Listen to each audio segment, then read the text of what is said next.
பாலும் தெளிதேனும் பாகும் பருப்பும் இவை நான்கும் கலந்துனக்கு நான் தருவேன்.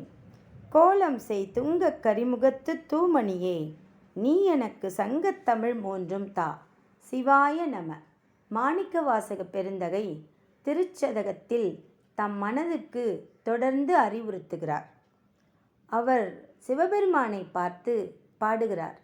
வானாகி மண்ணாகி வழியாகி ஒளியாகி ஊனாகி உயிராகி உண்மையுமாய் இன்மையுமாய் கோணாகி யான் எனது என்று அவரை கூத்தாட்டுவானாகி நின்றாயை என் சொல்லி வாழ்த்துவனே அப்படின்னு கேட்குறார்.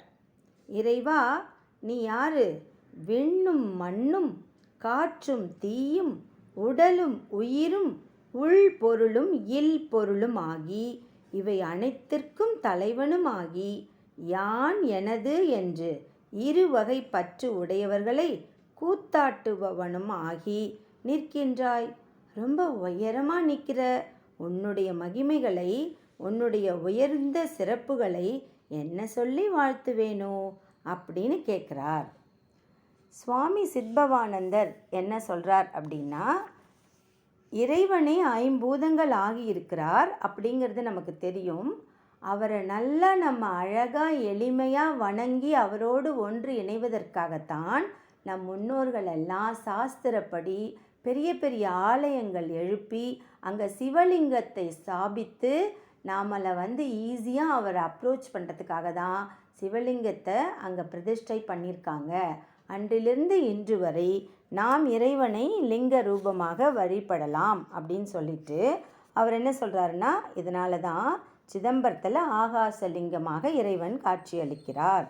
காளஹஸ்தியில் வாயுலிங்கமாகவும், திருவண்ணாமலையில் அக்னிலிங்கமாகவும், திருவானைக்காவில் அப்புலிங்கமாகவும், காஞ்சிபுரத்தில் பிருத்திவிலிங்கமாகவும் எழுந்தருளியிருக்கிறார். அதனால் நாம் அங்கங்கே போய் அவரை வணங்கும் பொழுது நமக்கு உள்ளுணர்வு ஏற்பட்டு அவரை முழுசாக பரிபூர்ணமாக உணர்ந்து கொண்டோமானால் நம்மளுடைய மனசில் அழகான தூய உள்ளத்தில் அவர் அமரநாதனாக தரிசனம் அளிப்பார் அப்படின்னு சொல்கிறார் சித்பவானந்தர். அந்த பக்குவம் நமக்கு வர்றதுக்காக தான் நாம் இப்படியெல்லாம் முயற்சி பண்ணிகிட்ருக்கோம். இப்போது தண்டபாணி தேசிகர் சுவாமிகள் என்ன சொல்கிறாங்க அப்படின்னா, அவர் என்ன நினைக்கிறார்னா, வான் அப்படின்னா வான் மட்டும் இல்லை அப்படிங்கிறார். அதில் அவர் என்ன சொல்கிறாருன்னா, இறைவன் வான் போல, வான் என்ன செய்து ஆகாயத்தை தோற்றுவித்தார். இறைவன் ஆகாயத்திலேருந்து தானே காற்று வருது, ஆகாயத்திலேருந்து தானே அப்புறமா நெருப்பு உண்டாகுது. இப்படி அதுதான் ஒரு ஸ்டார்டிங் பாயிண்ட்டாக இருக்குது, ஒரு ஆரிஜினாக நிற்குது, ஒரு நிமித்த காரணமாக இருக்குது. அதனால் தண்டபாணி தேசிக சுவாமிகள் என்ன சொல்கிறாங்கன்னா, இறைவனும் எப்படி வானம், எப்படி ஆகாயம் மற்றதையெல்லாம் தோற்றுவிப்பதற்கு காரணமாக இருக்கிறதோ அதே போல் இறைவன் சர்வ வியாபியாய் இருக்கிறான். அப்போ இறைவன்கிட்டேருந்து தான் மற்றதெல்லாம் தோன்றுகிறது. இதை குறிப்பதற்காகத்தான் முதல்ல ஆகாசம் தோன்றிற்று அப்படிங்கிறார். அதுக்கப்புறம் மண்ணாகின்னு சொல்கிறார் இல்லையா, மண் என்ன பண்ணுது, அதோட இயல்பு என்ன, மண்ணின் நிலத்தின் சிறப்பு என்ன அப்படின்னா எல்லா பொருள்களையும் தாங்கி நிற்குது. அதுதான். அதே போல தான் இறைவன் என்ன செய்கிறாரு, இந்த எல்லாவற்றையும், இந்த உலகில் உள்ள தாவரங்கள், விலங்குகள், பறவைகள், மரங்கள், மனிதர்கள், தேவர்கள்னு எல்லாத்தையும் தானே தாங்கி நிற்கிறார். அப்படி இறைவன் எல்லாத்தையும் தாங்கி நிற்கிறதுக்காக தான் இந்த மண்ணை அவர் படைத்திருக்கிறார். அவருடைய எக்ஸ்டென்ஷன் தானே இவங்கெல்லாம். அவர் அப்படியே எக்ஸ்பேண்ட் ஆகி ஒன்று ஒன்றா தானே உருவாக்கிட்டுருக்கார். அதை தான் குறிக்கிறது இந்த மண். மாணிக்கவாசக பெருந்தகை அதை தான் நினச்சிருப்பார், மண்ணாகி அப்படின்னு பாடுறாரு. வழி அப்படின்னா என்ன, காற்று. காற்று எதற்கு பயன்படுகிறது நமக்கெல்லாம், நம்மளுடைய உயிர் இயங்க வேண்டுமானால் நமக்கு காற்று வேண்டும். இந்த காற்றின் முக்கியத்துவத்தை நம்ம கோவிட் பீரியடில் தான் அவ்வளோ உணர்ந்தோம், ஆக்சிஜன் கிடைக்கல அப்படின்னு. அதனால் சிவபெருமான் என்ன சொல்கிறார், என்ன பண்ணியிருக்காரு, காற்றை உருவாக்கி இருக்கிறார். அந்த காற்று எதுக்கு பயன்படுது, உயிரின் இயக்கத்துக்கு பயன்படுது. உயிர் இருந்தால் தான் உடல் இயங்க முடியும். அதனால் காற்று போல இன்றியமையாதது, உடலை இயங்கச் செய்வதுமாகி அதுவே ஊனாகி அந்த உடம்பை அதுதானே இயக்குது. அதனால் அப்படி காற்றாகி அவர் வந்தார். அதே மாதிரி அந்த காற்று நம்ம கண்ணுக்கு தெரியறதில்ல. அதே மாதிரி தான் கடவுளும் நம்ம கண்ணுக்கு தெரியல. அதனால தான் அவர் காற்றாகி அப்படின்னு சொல்கிறாரு. அப்புறம் என்ன சொல்கிறாரு? ஒளியாகிங்கிறார். ஒளி என்ன செய்யுது? நமக்கு ரொம்ப முக்கியம். ஏன்னா உயிர்கள் வளர வேண்டுமானால் அதுக்கு ஒளி முக்கியம். நாம் ஒருத்தவங்களை பார்க்கணுன்னா கூட நமக்கு ஒளி ரொம்ப முக்கியம். இது வெளிப்படையான கருத்து. இன்னொன்று என்ன அப்படின்னா, இறைவனை நாட வேண்டும் என்றால் நம்முடைய உள்ளத்துக்குள்ள ஒளி வளரணும், ஒளி வீசணும். அந்த ஒளி வீசணும்னா என்ன பண்ணணும்? நம்ம மனசுக்குள்ள அறியாமைங்கிற அஞ்ஞானம் பரவி கிடக்கிறது. அப்படி பரவி கிடந்ததுன்னா அந்த அஞ்ஞான இருட்டை போக்க வேண்டுமானால் ஞான ஒளி பரவ வேண்டும். அதனால தான் அவர் ஒளியாகி அப்படின்னு சொல்கிறாரு அப்படிங்கிறார். அப்புறம் என்ன சொல்கிறாரு? சித்து, அசித்து, சத்து, அசத்து இதெல்லாம் புரிஞ்சுக்கணும் உயிர்கள். இதனால தான் அவரை ஒளியாகி அப்படின்னாரு, ஞான ஒளியாகி அப்படின்னார். அப்புறம் பார்த்தா இறைவனுடைய நிலை எப்படி இருக்குது? அருவமாக இருக்கார், உருவமாக இருக்கார், உருவ அருவமாக இருக்கார், ஞான நிலையிலையும் இருக்கார். இப்படி எல்லாத்தையும் புரிஞ்சுக்கணும். அப்படிங்கிறதுனால தான் வானாகி அப்படின்னு சொல்லி, அதுக்கப்புறம் அதனுள்ள இருக்கிற மேகமும் அவர் தானே. அப்போ மேகத்துக்குள்ள நீர் இருக்குது, நீருமாகி மண்ணுமாகி காற்றுமாகி ஒளி பொருள்களாகிய சூரியன், சந்திரன், அக்னி இது எல்லாமே அதில் அடக்கம்ங்கிறார். ஒளி அப்படின்னு சொன்னால் அதில் சூரியனும் அடங்கும், சந்திரனும் அடங்கும், அக்னியும் அடங்கும். இது எல்லாமுமாகி அப்புறம் ஊனாகி உயிராகி, அதாவது ஊனும் உடலும் கூடிய ஒரு அஷ்டமூர்த்தியின் சொரூபத்தை தெரிவிக்கிறது அப்படிங்கிறார். இப்போது இந்த உயிர்கள் என்ன செய்யுது? தாமாகி தானே எல்லாம் அப்படின்னு நினச்சிக்குது. இப்போ இங்கே உண்மையும் இன்மையுமாய் அப்படின்னா என்ன? உள் பொருளுமாய் இல்லாத பொருளுமாய் அப்படிங்கிறார். அது எப்படி உள்ள பொருள் இல்லாத பொருள் அப்படின்னு சொன்னால், அது இருக்குன்றவங்களுக்கு இருக்குது, இல்லைன்றவங்களுக்கு இல்லை அப்படின்னு சொல்லிட்டு ஞான சொரூபமாய் அவர் விளங்குகிறார். அந்த ஞானத்தை எல்லாராலையும் உணர்ந்து கொள்ள முடியாது. உணர்ந்து கொள்பவர்களுக்கு அது உள்ள பொருள், அதை உணர முடியாதவர்களுக்கு அது இல்லாத பொருள் அப்படின்னு இவர் எல்லாத்துக்கும் நீயே தலைவனாக நிற்கிறியே, எல்லாம் சிவன் செயல், எல்லாம் சிவனுடையது அப்படின்னு எல்லாருக்கும் புரிஞ்சுடுதா என்ன? புரியல. சில பேர் என்ன பண்ணுறாங்க? ரொம்ப செருக்கோட தருக்கி திரிகின்றார்கள். அவங்களுக்கு தெரியல. அதனால் அகப்பற்று புறப்பற்று அப்படின்னு இந்த உலகத்தில் அப்படியே போட்டு புரண்டுட்ருக்காங்க. அதனால் அவங்க என்ன சொல்கிறாங்க? என்னுடையது அப்படின்னு சொல்கிறாங்க, நான் தான் அப்படின்னு சொல்கிறாங்க. அப்படியெல்லாம் சொல்கிறவங்களை ஆட்டுவிப்பவனும் நீதானே. அதனால தான் நீ கூத்தாட்டுபவன். அதாவது மேடையில் எப்போதும் நீ தான் ஆட்டிக்கிட்டு இருக்க.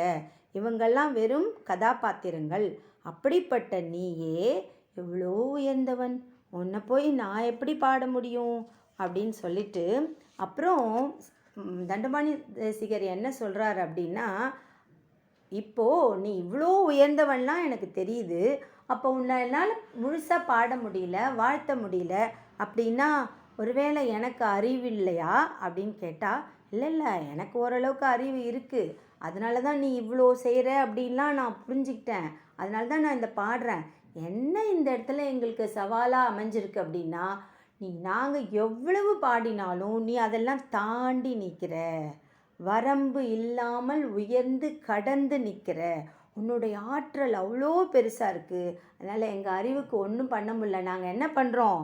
கணக்கில் கூட 1 2 3 4 5ன்னு சொல்லி கடைசியாக அந்த எண் எங்கே முடியுதுன்னே தெரியல. நாங்கள் அழகாக இன்ஃபினிட் அப்படின்னு சொல்லிடுறோம், முடிவில்லாதது அப்படின்னு சொல்லிக்கிறோம் நாங்கள். அதுதானே நீயும். நீ எல்லையை கடந்தவன், அதனால் என்னால் உன்னை பாட முடியல அப்படின்னு சொல்லிக்கிறார். உன்னுடைய சிறப்பு அவ்வளோ பெருசு, அதனால தான் உன்னை பாட முடியல அப்படின்னு சொல்லிட்டு மாணிக்கவாசக பெருந்தகை தன் மனசுக்கு அறிவுறுத்துகிறார். உன்னால் முடிஞ்ச வரைக்கும் இறைவனை நீ பாரு, உணர்ந்துக்கோ. ஆனால் முழுசாக பாடிடலான்னு நினைக்காத. ஏன்னா அது நமக்கு முடியாது. அது ரொம்ப ரொம்ப உயர்ந்தது, வரம்பு கடந்தது, நம்மளுடைய அறிவுக்கெல்லாம் அப்பாற்பட்டது அப்படிங்கிறார். இதையே ஐயா ஞானசம்பந்தம் என்ன சொல்கிறாங்க அப்படின்னா, வழி, காற்று, ஊன், உடல், ஆகு இதெல்லாம் இருக்குது. ஆனால் நாம் ஒரு விஷயத்தை யோசிக்கணுங்கிறார். என்ன சொல்கிறாருன்னா, உண்மையும் இன்மையும்னு சொல்கிறது எப்படி? இரண்டுமே முரண்பட்ட கருத்துக்களாச்சே. ஒன்று இருக்குன்னா இருக்குது, இல்லைன்னா இல்லை. ஆனால் உண்மையும் இன்மையுமானா எப்படி சொல்ல முடியும் அப்படின்னா, அதே தான் அவர் என்ன சொல்கிறாரு, இறைவன் அறிவால் அறியப்படுபவன் அல்ல. அதாவது அனலைஸ் பண்ணி அண்டர்ஸ்டாண்ட் பண்ணிக்க முடியாது. இறைவன் நாலேஜ் ஓரியன்ட் கிடையாது. அறிவால் அவரை புரிஞ்சிக்க முடியாது. அப்போ என்ன வேணும் அப்படின்னா, ஆராய்ச்சியெல்லாம் தூக்கி போட்டுட்டு உணர வேணும். மனசுக்குள்ளே உணரணும். அந்த உள்ளத்தால் தான் உணர முடியும். அதனால தான் அவர் என்ன சொல்கிறாரு, இன்மையும் உள்ளவனும் நீயே அப்படின்னா, அறிவால் ஆராய்பவர்களுக்கு நீ இல்லை. அவங்க ப்ரூஃப் கேட்பாங்க, அவங்களுக்கெல்லாம் நீ இன்மை. ஆனால் மனசால் உணரக்கூடுபவர்களுக்கு, உணர்வாங்க இல்லையா, அவங்களுக்கு நீ உள்ளவன் அப்படின்னு சொல்கிறாரு.